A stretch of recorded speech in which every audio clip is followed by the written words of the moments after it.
Yeah, I'm not going to do a big intro, just a big welcome to Jennifer, our second talk of the day. Jennifer's an occasional clog dancer, Lancashire Dialect singer, and Manchester Broadside ballet singer as well. And also, it's just a big pleasure to have you along today, and welcome to part of the festival.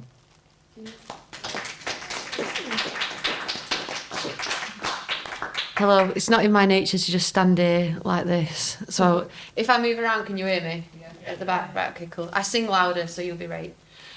So I sing 19th century, Industrial Revolution, street songs. Why? Because someone's got to. So they're called broadside ballads, and they were usually printed on a big, large sheet. Sometimes you can cut them up into slips. So ballads kind of look like this. Can everyone see? Move closer if you want. These two are specifically great specimens in that they are far too long and their tunes are horrendous. But that's what we love. How else are they going to sell them on a street corner if it's not horrendous? So, for example, Manchester's improving daily. I hate this song. This Manchester's a rare fine place for trade and other such improvements. What town can keep up such a race as ours has done for fine improvements? For of late what sights of alteration, streets and buildings changing stations. The country folks as they observe us cry out lost pickle and preserve us. Sing hey, sing ho, sing hey down gaily, Manchester's improving daily. Awful, doggerel. Can you imagine that? 1, 2, 3, 4, 5, 6, 7. Graham's only put 7 verses on there, but there are usually about 15 to 18. Wow, they're really putting a shift in when they were writing them.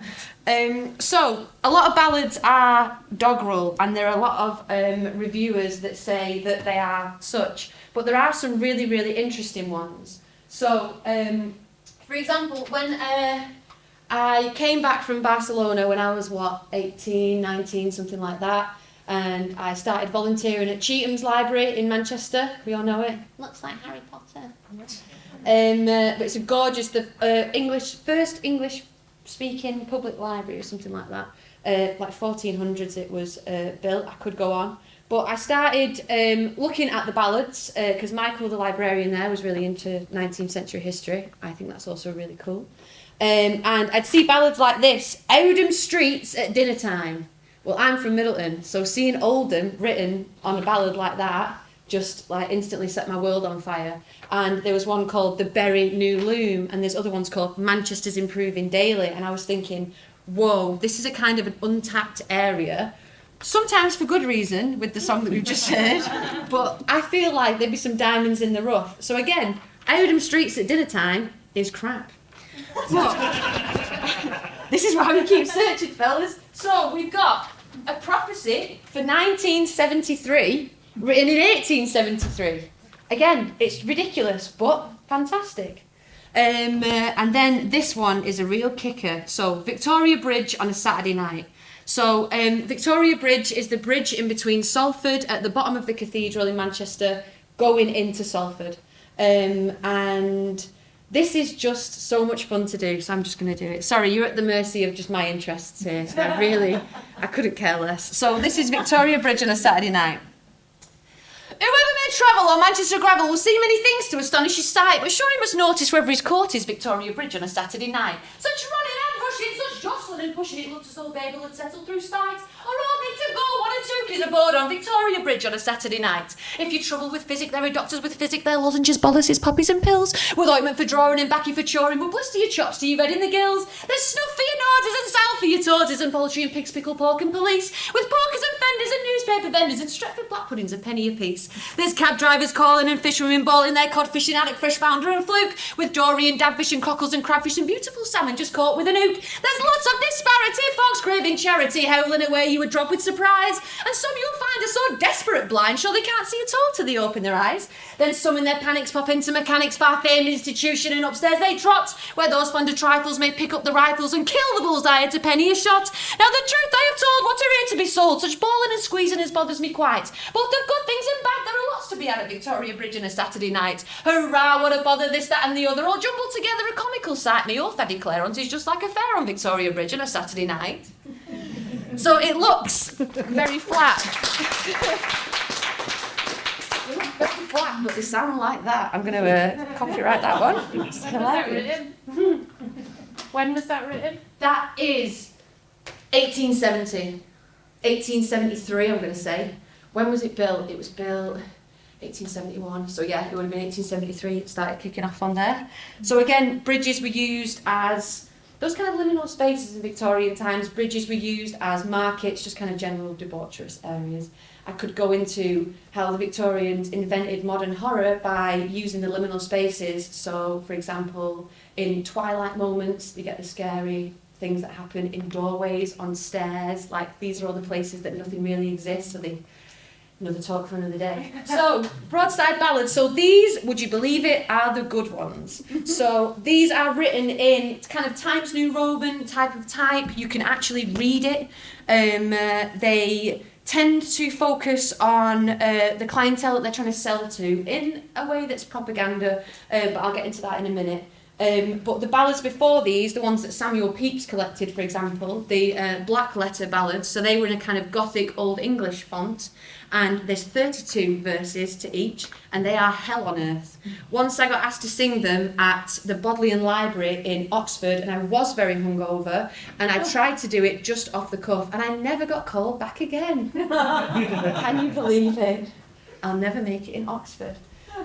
So the ballads that I like are industrial history focused, so it doesn't necessarily have to mention machinery, although if it does I will try and marry it, but the stuff that it talks about is the village to town transition, so country people coming to the city for the hope of a better life and then basically living in a slum, working in a factory. Oh dear me. There's also a lot of country people getting swindled, which is of course hilarious, and a lot of prostitution as well. So join them together. A guy goes to Bellevue to go and watch the amusements, and he ends up getting swindled by a woman and literally waking up in a pile of poo in Shude Hill. So they're my favourite ones. So village to town transition is very important because when the Industrial Revolution happened, this is how people migrated. So you lived, say, in not so much Hebridy Bridge as we're in now, maybe Rochdale, Oldham, Chadderton, those kind of places, and then you would come into the city for the work because the hand loom was being made obsolete, and then the power loom and the factories were taking over. So, I'm going to sing you a song that is the rhythm of the hand loom, written in Lancashire dialect, and then I'm going to sing you one that is written to the rhythm of the power loom, and you can totally hear how the cultural muse of industry has affected these people's lives. I think for the better. So this is The Weaver of Wellbrook, written by Ben Briley from Failsworth. I love mentioning these satellite towns. My mother will be very pleased. So I sang this on a bus in London in front of loads of Gucci-clad, posh Italian people the other day, and I introduced it by saying, this is one about hating rich people. Darling in your Gucci. So, yeah, gentlemen, all with your rounds and your packs. You may gamble and sport till you deboot. A quiet house, nuke, a good wife, and a book is more to the lackings of me. With me pickers and pins and me wellers to shins, me linder and shuttle and yallop, me treadles and sticks and me way rope and bricks. What a laugh, said the weaver of Wellbrook. I always do this wrong verse. I care not for titles, nor houses, nor long, no Johnson ain't fitting for me. And give me a thatch wi' a wooden door latch and 6 feet of ground when I day. Wet me pickers and pins and me wellers to shins, me linder and shuttle and yallop, me treadles and sticks and me wave rope and bricks. What a laugh, said the weaver of Wellbrook. Some folks like to stuff their old wallets with me till they're round in his bras and his frogs. But for me, I'm content when I've paid down me rent, we enough to keep up with me clogs. With me pickers and pins and me wellers to shins, me linder and shuttle and yallop, Me treadles and sticks on me wear up and bricks when I laugh, said the weaver, well broke. Then Margaret turned round that old hummer-drum wheel and me shuttle fly like a bread. And when I no longer can use hand or finger, they'll say, well, I could when I did. With me pickers and pins and me wellers to shins, me lid, me shuttle and yell up, me treadles and sticks and me wear up and bricks. When I laugh, said the weaver, well broke. So that's to the rhythm of the hand loom.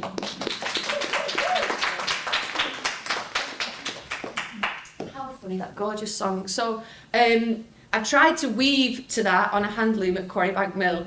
It lasted about one line before I couldn't coordinate it right. But, you know, I'm trying, for God's sake, I'm trying. So, a weaver's song by John Trafford Clegg. John Trafford Clegg, I really love that the Victorians did those, what are they called? Those portraits of when they're on the side. And John Trafford Clegg died quite young, but my God, he was a good-looking fella.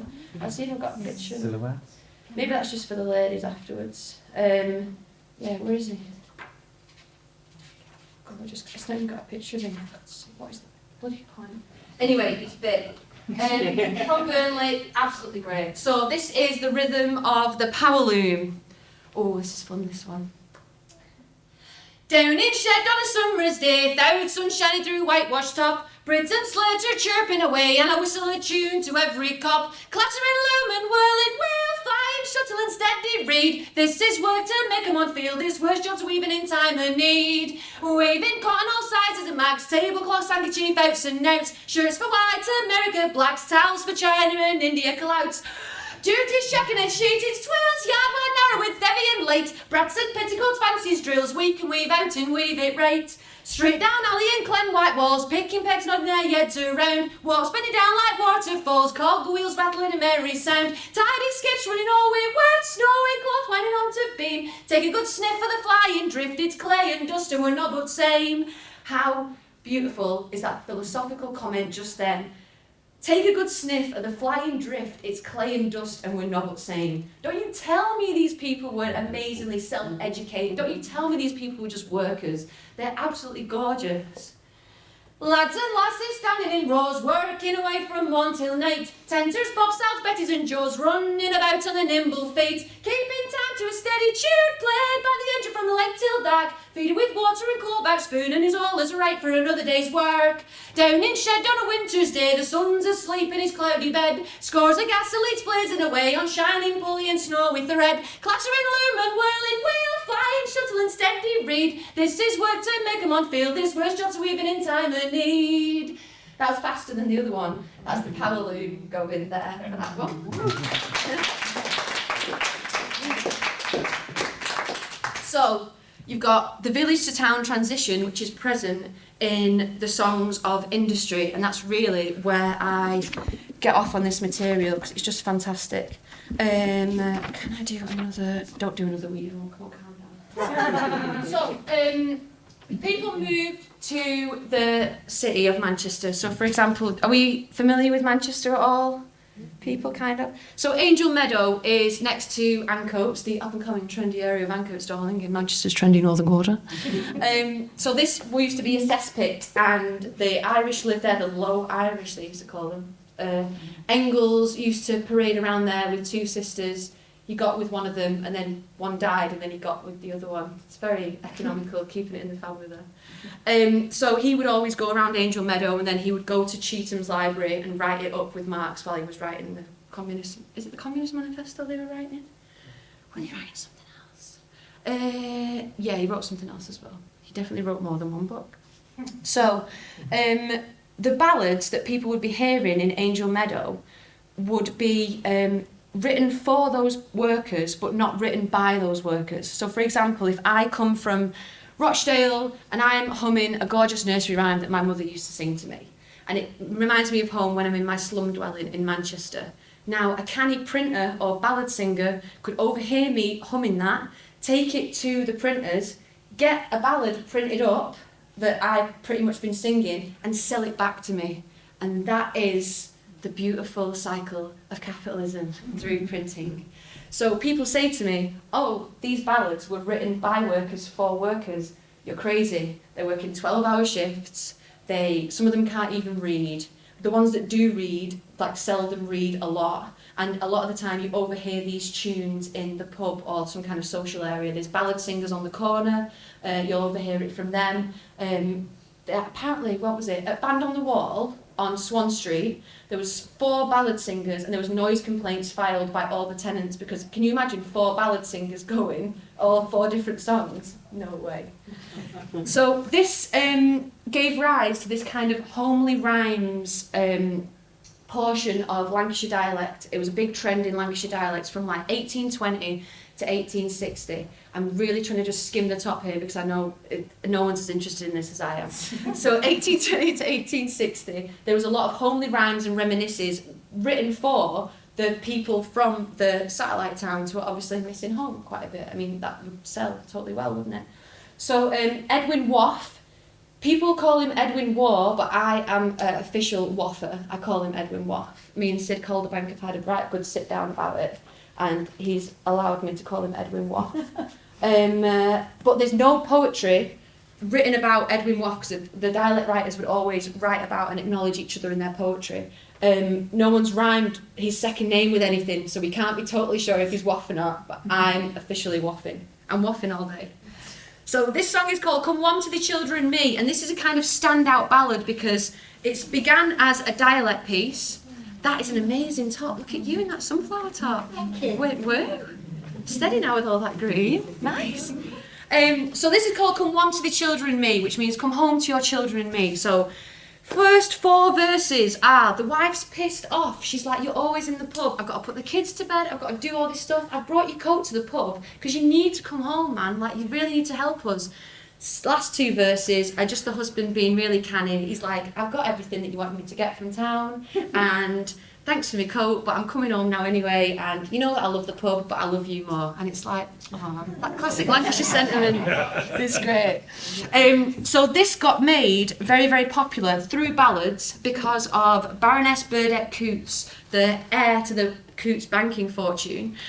She basically heard this printed up in Abel Hayward's print shop, just round the back of, I can't say where all those crackheads hang out in the Northern Quarter, that's not a geographical reference, but it is near there. So yeah, just around there was his print shop. It's now a pub, I think. She heard this, saw this written in the dialect, got it printed up as a ballad, and that kind of shot to success. And then kind of all the Lancashire guys were at it because obviously there's a market for it. I mean, like a ballad in the dialect, wow, really, really great. So this is Come Warm to the Children and Me. I might just do 2 verses to start and 2 verses to end, just because life's too short to listen to it all. And you'll get the gist. This is in dialect as well. Stop talking, just sing it. I've just mended fire with your cob.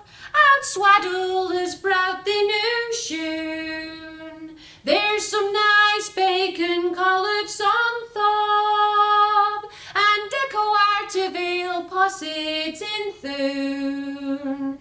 I've brought the top coat dust and all, for the rain's coming down very dree, and the yarstone's as white as a new snow. Come warm to the children and me, and the yarstone's as white as new snow. Come warm to the children and me. When I put little Sally to bed, her cried 'cause her father weren't there. So I kissed little thing and I said I to bring her a ribbon from fur, and I gave her a doll and some rags and a nice little white cotton bow. And I kissed her again, but too sad. I too wanted to kiss thee now. And I kissed her again, but too sad. I too wanted to kiss thee, you know. Husband is now gonna totally rock her world. I've a drum and a trumpet for Dick. I've a yard of blue ribbon for Sal.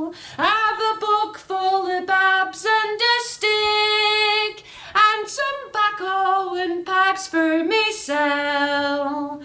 I brought thee some coffee and tea. If thou fail in me pocket, thou see. And I brought thou a new cap today, for I'll always bring summers for thee. And I brought thou a new cap today, for I'll always bring summers for thee. God bless thou, me lass, I'll go warm, and I'll kiss thee and childer all round. Thou knows that wherever I roam, I'm fain to get back to thy ground. I can do wi' a crack or a glass, I can do wi' a birra, a spree, but I've no greatly comfort, me lass, except wi' yon children thee. And I've no greatly comfort, me lass, except wi' yon children thee. Thank you.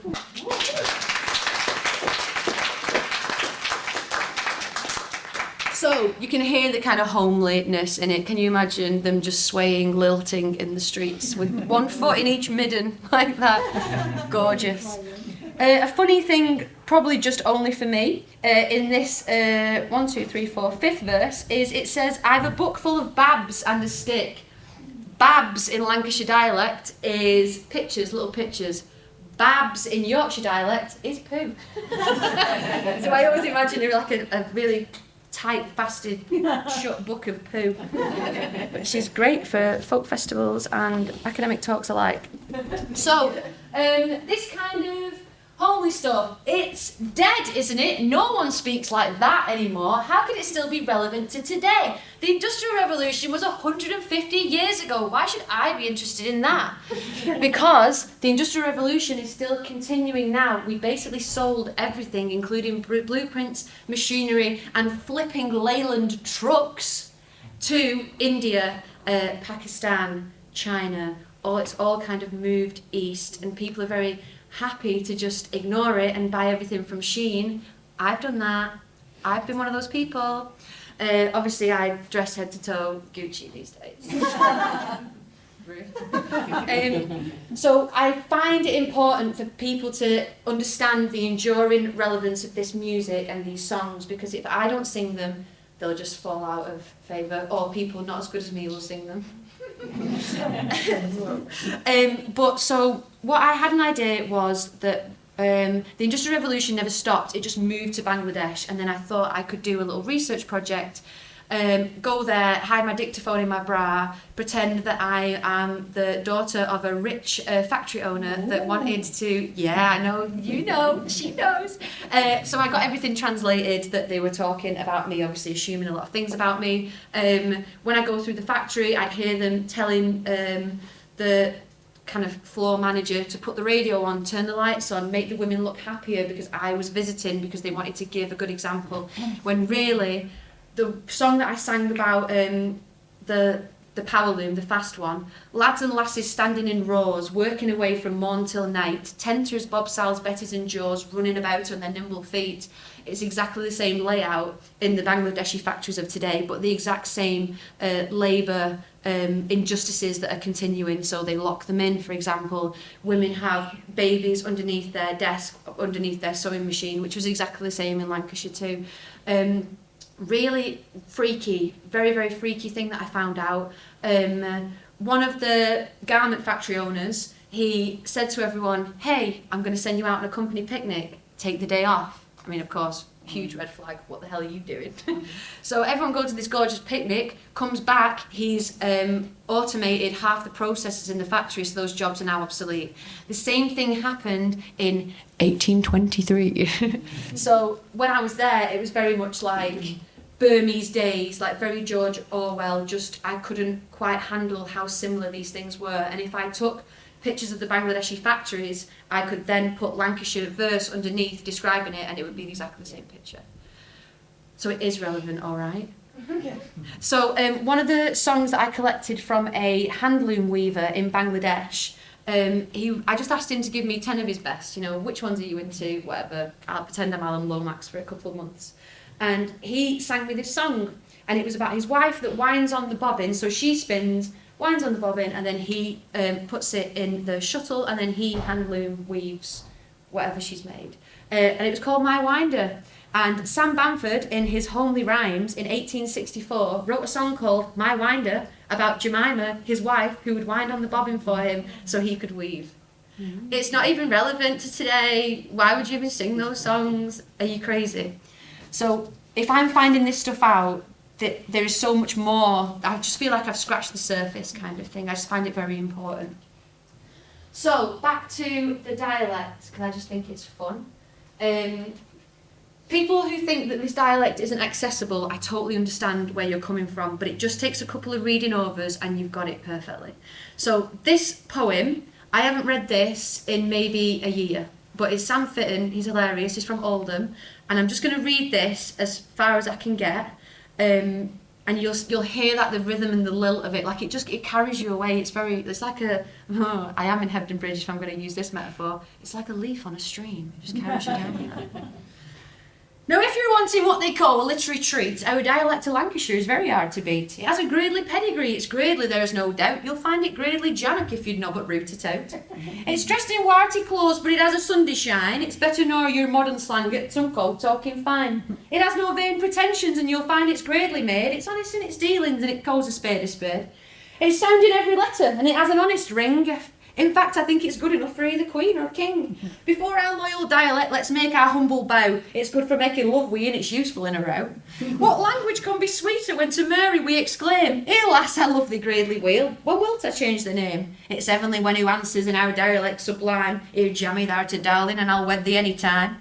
It's Gradely when who chuckles at our little human ways. Oh, Jammy, stop this squeezing, or they're about to break me stays. Ours is a lovely language, and it goes straight to your heart. If folks get wed in dialects, they'd never want to part. It's helped to raise some Gradely folks. It's simple, but it's true. They might do worse than teach it little childer when at school. And out in foreign lingo, I'm surprised they done a kick. Dead languages are now to pound to folks who Gradely rick. We'll never say a chap's a ballyrotter if it's true. We'd rather call him what he is, a Gradely gormless foo. When lauding something that we like, rude English won't suffice. We send by gum it's champion, and known it's awfully nice. I could go on, but you know what I mean? That's just... How fun is that? Very fun.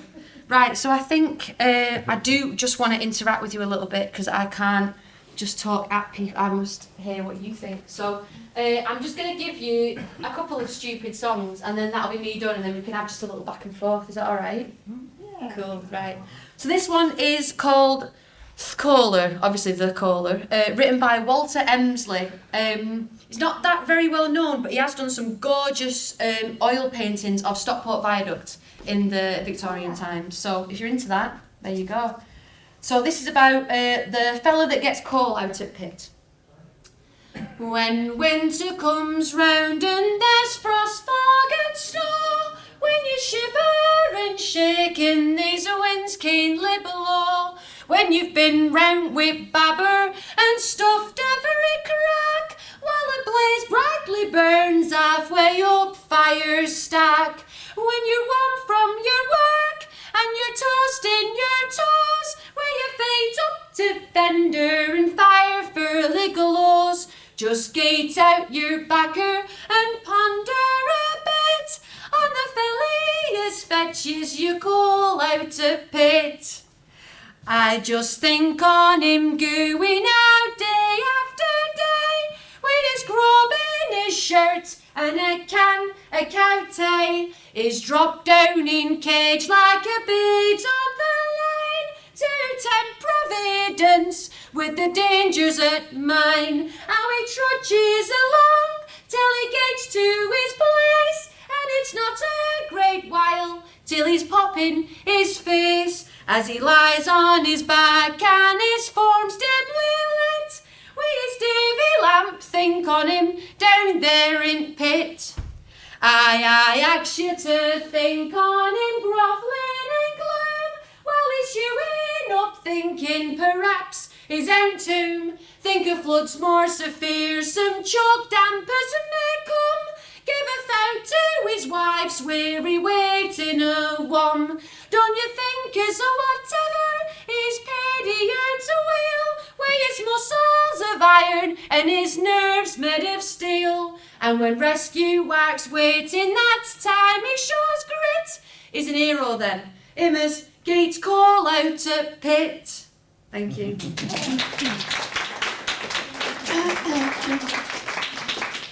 So that was an old one. Now I'm going to do a new one. So there's a band called the Oldham Tinkers. If you don't know them, get out immediately because you should all know them. They do very silly songs. They're very great. So this is written in the dialect in a modern context to show that it is still relevant. For God's sake.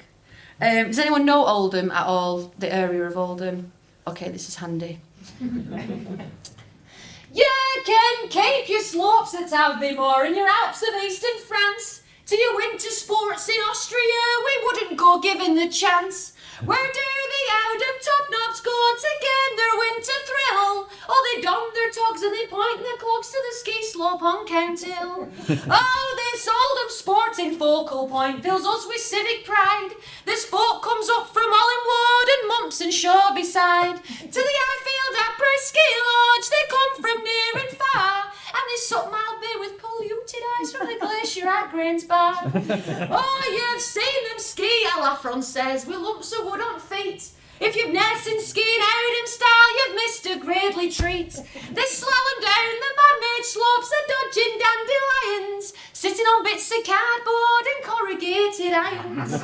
Oh, they've written to see if Olympic Games can be held on our slopes. As yet we've gained no reply, but council lives in hopes. They've got 5 iron ringer wheels to put upon full view, and Firth Olympic Village they'll build flats near Barnsley Brew. So if you come to Oldham Town, there's things you must remember. Wear your breeches backside torn from April to September. Torn pants are a status symbol now, so burr up with a will, and you'll look like one of the trendy set that skis upon Count Hill. Thank you. Something that I find so important is intergenerational exchange, so grandparents speaking to younger children about the industries that they might have been in, the words that they might have fallen out of use. If you can get a 3-year-old talking about Dolly Blue, I will marry you. It's great, I think it's very important. But once when I sang this, it was talking about corrugated iron, a man came up to me afterwards and was like, tears in his eyes, and he was like, no one's spoken about corrugated iron to me for like 10 years. And my first thought was, you sad bastard. And my second thought was, you know what, that's true, we just take these things for granted. Maybe kids won't know what corrugated iron, just little things like that. If you're trying to make a reference about clog fighting, when, say, me and you were having a do in the mill and you're doing me head in, we go up to the top of the hill. Now in Bake-Up, they get naked. They've always been funny up there. In Rochdale, it's just stripped at waist, and it's usually fellas that do this. So you got your clogs on, both of you shoulder to shoulder, that width apart, and you just basically boot each other's shins until the first one drops. Why are they doing that naked in Bake-Up? Is there anything better? They've got the gravy wrestling as well in there. It's just not an ideal place. A cultural gem. So they used to say that miners and weavers' shins were like corrugated iron. So if I'm trying to use that reference to children, they're never going to get that. So I think it's important to... The things that you know are important. Just because you know them and you're comfortable with them doesn't mean that you just sit on them. You should share at every available moment. I think that's important.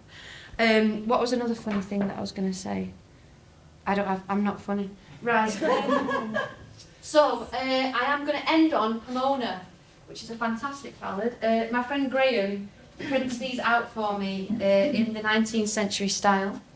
You will know the chorus because it's going to get pelted into your head, something rotten. But please feel free to take these. I don't want these things. You know, okay. Look at me, I'm like a real ballad singer, Mum. I'm giving everyone a ballad. Just ask, how do people know what the tunes are? So they're usually to traditional English dance tunes. So they won't know the tunes. Yeah, or a lot of the time, if you read through a ballad, you can kind of guess the tune. Yeah, that's it. You put it to your own rhythm kind of thing.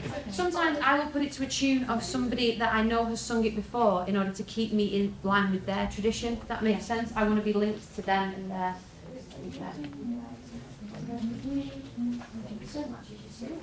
There you go. Right, so this is an absolute banger alert. This is the #1 on the View Top 40. So, Pomona Palace, Pomona Gardens was the rival to White City, which is now Retail Park. Thank you, Peel Holdings. And Bellevue, White City, Pomona. So Pomona is now a 3 blocks of flats. Thank you, Peel Holdings. And it was on the Manchester Ship Canal, and it's gorgeous because there was a gorgeous island there, and when the ships used to come in along the Manchester Ship Canal, the big old ships that had kind of rotted timbers on the side because they'd been used a lot, they would little seeds would hide in there of their massive worldwide voyage. The seeds would fly out or be blown out onto this patch of land when they docked at Pomona, and as a result there was just an amazing display of loads of different botanical plants there. It was stunning, and then they built flats on it. I'm not going to do that Peel Holdings thing. So this is all about a woman going to Pomona. I'll not give it away, I'll just talk all the way through it like usual. So now I'll sing to you, it's about a maiden fair I met the other evening in the back of Albert Square. She'd a bright and a roving eye, she was a charming rover, and we roved all night in the pale moonlight, way down to Pomona. Way down in Albert Square, I never shall forget.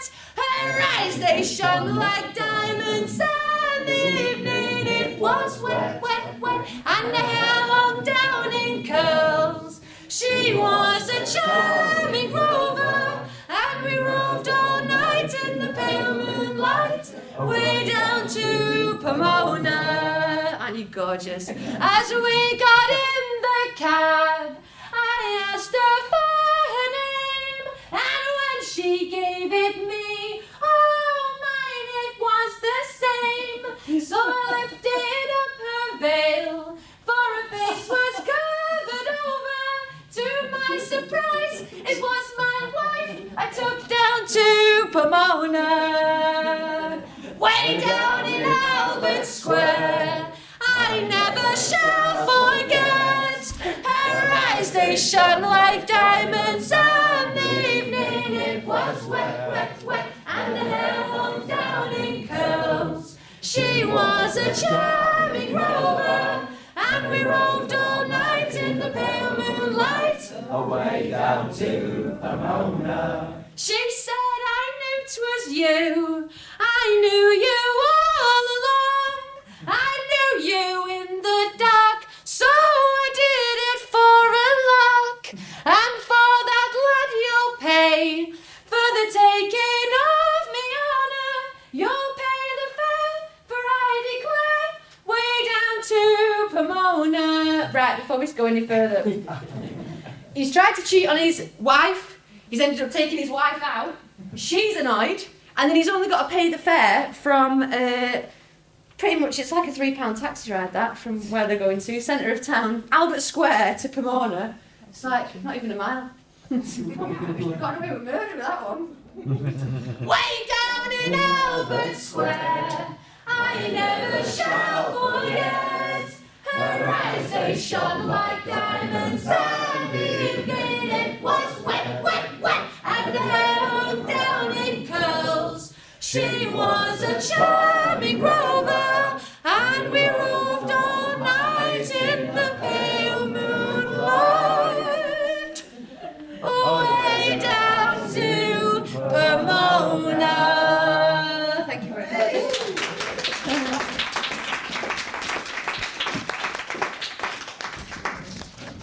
Does anyone care enough to ask me anything about that? Any questions? I'm very happy to answer. I don't know what's going on. Same. Isn't it great? What do you want us to ask? Yeah. You are? What do you want us to ask? I don't know what you're into. What would you like to answer to? Jennifer, Yes. tell us one of the prophecies from... From 1973. Hey, Yeah. let's just flip it. Oh, yeah. Oh my God. I sang this on Newsnight of all flipping things, and because Jeremy Deller won the Turner Prize, and then he came to Chetham's and he was like, I'm looking for some ballads to put in the Venice Biennale bigwig art freak place wherever he's going, and I was like, cool. So there's maybe 1,000 ballads. I picked out 70 that were pretty good. He comes in, he looks at the first one he sees, and he just goes, yeah, that's fine. And I'll go, that's great, because I'm pissed off now. So let me talk or sing at the start of your exhibition. So he let me do that. And then he said to me when we were on the train, oh, I'm thinking of getting Kate Rusby to sing a ballad. And I was like, hey, I can sing ballads. He was like, can you? I was like, yeah, never done it before. So me and Kathy, the archivist at Chetham's, put a horrendous nursery rhyme to this prophecy for 1973, and I sang it on Newsnight, and I feel so sorry for the cameraman. He was like that. So it's going on forever, and I was loving it. Right. Now they tell us this world's ne'er at an end, but to prove to its contrary is what I intend. In a song that I wrote, if you live you will see, in 1973, I was dreaming last night and I prophesied plain, that the world has turned over and over again, and everything changed that I plainly could see, in 1973. Oh dear, what things you'll see in 1973. Can you imagine this for like a long time? Right, what have we got? No government laws we shall have, it is true. There'll be no magistrates, no bobbies in blue, to charge 10 bob and costs when a man's on the spree. You can drink like a fish far down in the sea.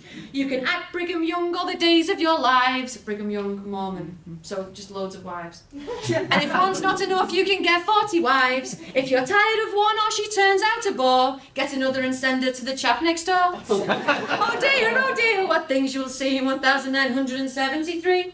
Then bullocks you'll see wearing ladies' kid gloves, and billy goats turned into young turtle doves, and jackasses walking about all the day in parsons' black gowns with the shakers to pray, and elephants working the sewing machine, and waking wheelbarrows to travel by steam. Red herrings will starch paper collars and cuffs, and mangles be turned into young ladies' muffs. Oh dear, what things you'll see in 1973. Now this is a good one.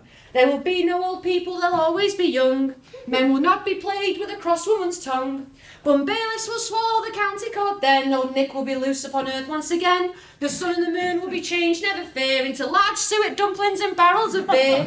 Teetotalers turn into water butts free. If you doubt it, just go to Old Davy and see. Oh dear, what things you'll see in 1973. Written by Thomas Yates of Blackburn.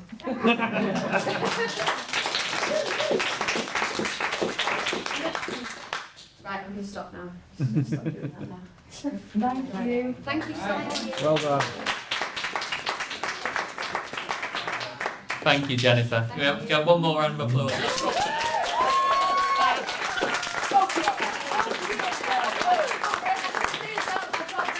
Out there. It's a bit twee for me to do this, but it's cute what they did. So Folklore tapes recorded me singing on different sites of mills, so whether they were still there, whether we just had to stand outside because it was derelict. One time we got in and I almost fell down the mine shaft in Walsden. Whoops. Another one I just stood on a bit of rubble and this builder looked at me really bewildered, and that was really, really fun. So they're all field recordings of different mill songs from Rochdale. I've done a little booklet inside. It's a tenner, don't be tired. There's loads outside. Cool.